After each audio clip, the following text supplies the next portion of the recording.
और अब बात एससीओ की। एससीओ में बड़ा संदेश देने के बाद पीएम मोदी स्वदेश लौट रहे हैं। चीन में एससीओ समिट में आतंकवाद के खिलाफ भारत को बड़ी सफलता मिली। घोषणा पत्र में पहलगाम में हुए आतंकी हमले की कड़ी निंदा की गई। इस दौरान पाकिस्तान के प्रधानमंत्री शहबाज शरीफ भी मौजूद थे। घोषणा पत्र में कहा गया कि इस हमले के आतंकी, उनके मददगार और साजिश रचने वालों को सजा दिलाना जरूरी है। आतंकवाद से लड़ाई में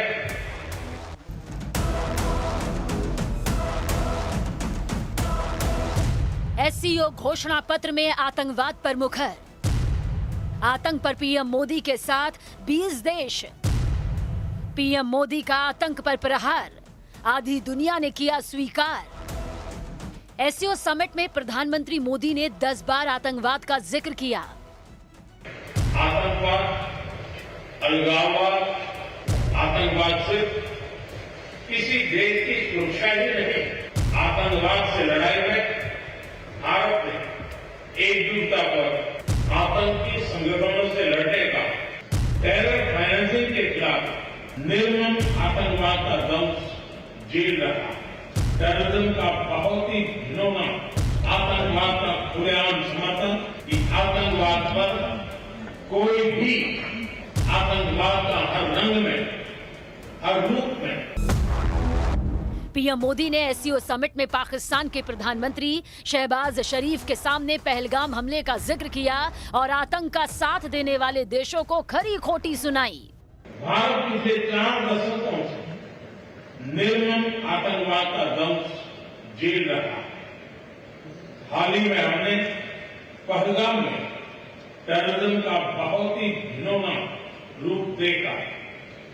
इस दुख की घड़ी में जो मित्र देश हमारे साथ खड़े रहे, मैं उनका आभार व्यक्त करता हूं। एससीओ समिट में पाकिस्तान के प्रधानमंत्री शहबाज शरीफ पूरी तरह अलग थलग दिखे। रूस के राष्ट्रपति पुतिन ने प्रधानमंत्री मोदी को गले लगाया, उनका हाथ पकड़कर चले और बगल में ही शहबाज शरीफ एक जगह पर अलग थलग खड़े दिखे।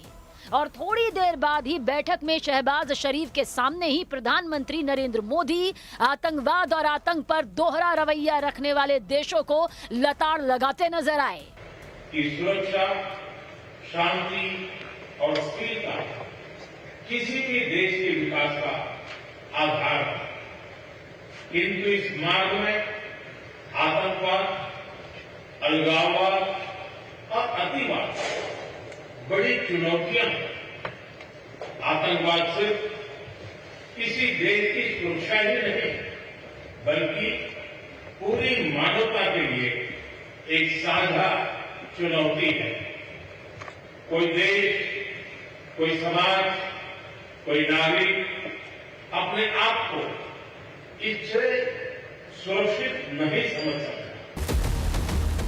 एससीओ समिट में प्रधानमंत्री मोदी ने न सिर्फ आतंकवाद का जिक्र किया, बल्कि सवाल उठाया कि कुछ देशों का आतंकवाद को खुला समर्थन कैसे स्वीकार किया जा सकता है। यह मानवता में विश्वास रखने वाले हर देश, हर व्यक्ति को खुली चुनौती थी।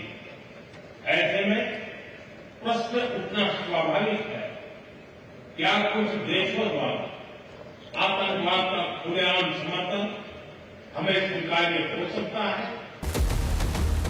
प्रधानमंत्री नरेंद्र मोदी के आतंकवाद पर किए गए प्रहार को और उनके उठाए सवाल को एससीओ में स्वीकार किया गया और ज्वाइंट डिक्लेरेशन जारी किया गया।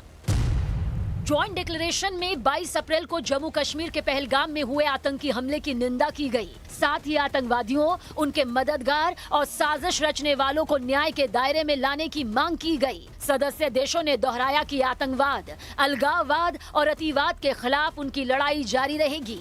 एससीओ के मंच से साफ संदेश दिया गया कि आतंकवाद को किसी भी बहाने या फायदे के लिए इस्तेमाल करना किसी भी हाल में स्वीकार नहीं होगा। इस डिक्लेरेशन में भारत की पहल और योगदान को खास तौर पर मान्यता दी गई। One earth, one family, one future की थीम की गूंज सुनाई दी।